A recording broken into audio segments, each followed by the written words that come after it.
और जनाब उम्मुल बनीन का जो वफा और एहतराम का जलवा नजर आता है, तो ये एक डिस्कशन है कि उनको उम्मुल बनीन कब टाइटल मिला। जब 4 बच्चे हो गए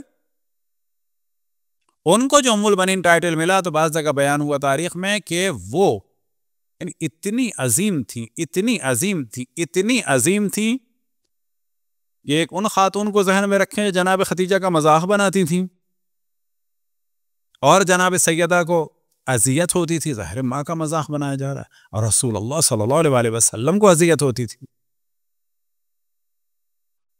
लेकिन यहाँ पर हजरत उम्मुल बनीन है, वो भी खातून है, कोई मासूमा नहीं है, वो भी खातून है, और वो देख रही है इस घर में जो उन्हीं की फजीलत है।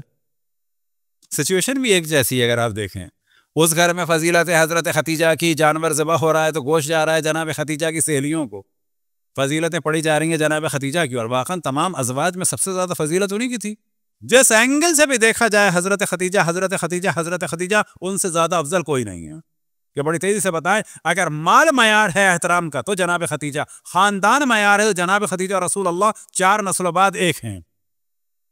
पहली बीवी मयार है तो वो पहली बीवी हैं। अगर मयार यह है कि बीवी के ज़माने में शादी नहीं की तो ये फजीलत भी जनाब खतीजा को। अगर मयार है ईमान लाना तो ये पहले ईमान लाई। अगर मयार है माल लुटाना तो इन्होंने माल लुटाया। अगर मयार है बच्चा होना तो इनके हुआ।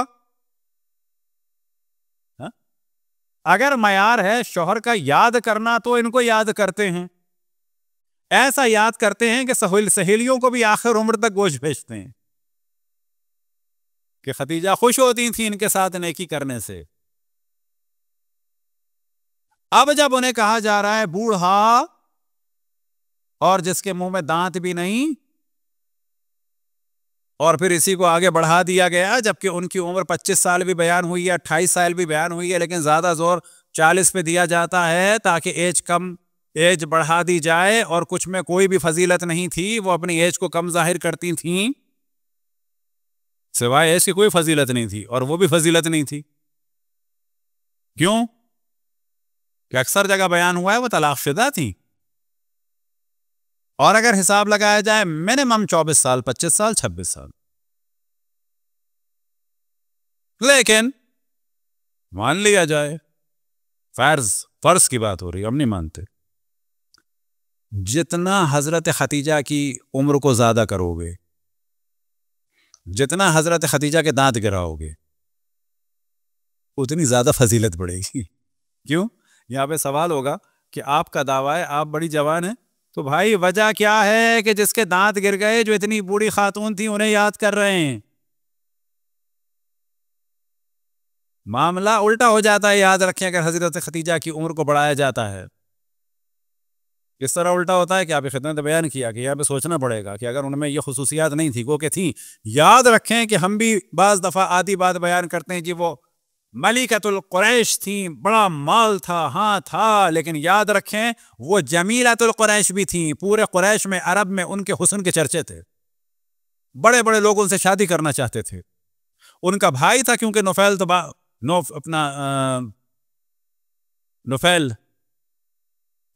वर्का इब्न नौफल, क्योंकि वो ईसाई यहूदियों से रिलेटेड था, क्योंकि उन्हें मालूम था कि इस इलाके में पैगंबर को आना है, क्योंकि यहूदी ईसाई इसी वजह से आए थे। वर्का इब्न नौफल को भी मालूम था। तो बाज़ जगह एक नतीजा निकाला जाता है बाज़ रिवायात से, तारीख से, कि जनाब खदीजा सलामुल्लाह अलैहा अपने भाई की गाइडेंस की वजह से, कज़न के बताने की वजह से जानती थी कि यहाँ पे नबी आएगा, यहीं पे ईसाई जमा हुए, यहीं पे यहूदी जमा हुए, वो इंतज़ार कर रहे हैं। और बकौल बाज़ जगह के नौफल ने बताया था कि यहीं की एक मालदार औरत से वो आने वाला नबी शादी करेगा। इसी वजह से हज़रत खदीजा इंतज़ार कर रही थी।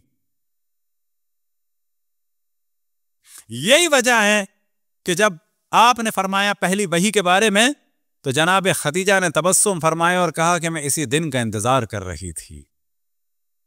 ऐसा नहीं हम मानते कि जी वर्का इब्न नौफल ने बताया कि आप नबी बन गए। यानी जिस नबी का इंतजार हजरत खदीजा कर रही हैं, तमाम अंबिया कर रहे हैं। हजरत अब्दुल मुत्तलिब कह रहे हैं या अल्लाह इस नूर को मुंतकिल फरमा। हजरत अब्दुल्ला में गया, हजरत अब्दुल्ला फरमा रहे या अल्लाह इस नूर को मुंतकिल फरमा। सबको पता है कि इस नूर को मुंतकिल फरमा, नूर को मुंतकिल फरमा, आखिरी नबी को जाहिर फरमा, आखिरी नबी को ही नहीं मालूम। ये नहीं है हमारा अकीदा। आखिरी नबी को सब कुछ मालूम था। तो जनाब उम्मुल बनीन का भी यही आलम है एक सिचुएशन में, लेकिन वो जनाब सैयदा का एहतराम फरमा रही हैं।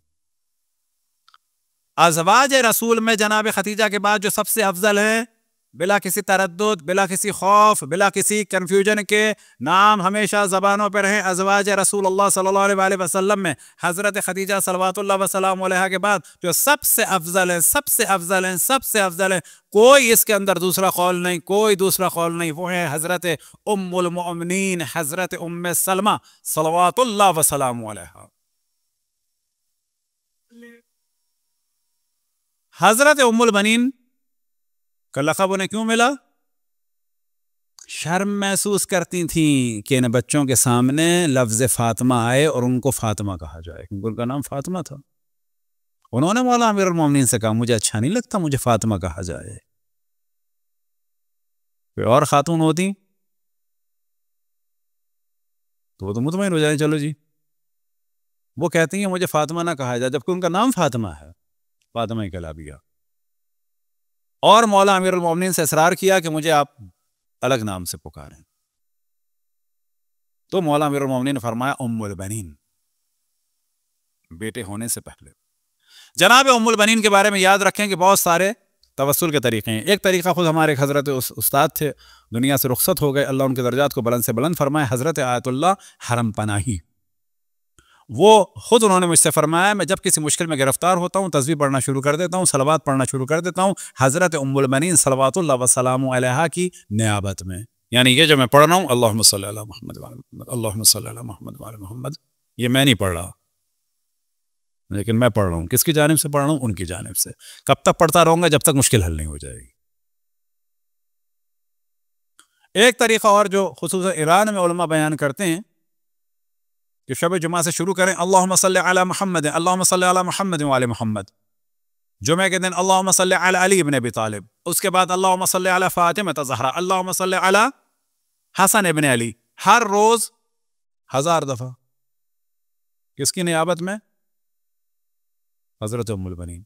अल्लाहुम्मा सल्ली अला हुसैन इब्न अली, अल्लाहुम्मा सल्ली अला अली इब्न हुसैन, अल्लाहुम्मा सल्ली अला मुहम्मद इब्न अली, अल्लाहुम्मा सल्ली अला जाफर इब्न मोहम्मद, अल्लाहुम्मा सल्ली अला मूसा इब्न जाफर, अल्लाहुम्मा सल्ली अला अली इब्न मूसा, अल्लाहुम्मा सल्ली अला मुहम्मद इब्न अली, अल्लाहुम्मा सल्ली अला अली इब्न मोहम्मद, अल्लाहुम्मा सल्ली अला हसन इब्न अली, अल्लाहुम्मा सल्ली अला हुज्जत इब्न अल-हसन अल-अस्करी अल-महदी। कितने हो गए? 14। आखिरी दिन अल्लाहुम्मा सल्ली अला अब्बास इब्न अली। किसकी नियाबत में? हज़रत उम्मुल बनीन की नियाबत में। ऐसे अमाल को कहा जाता है मुजर्रब, कि बेशक रिवायत में नहीं आए हैं लेकिन इनका तजर्बा किया गया है।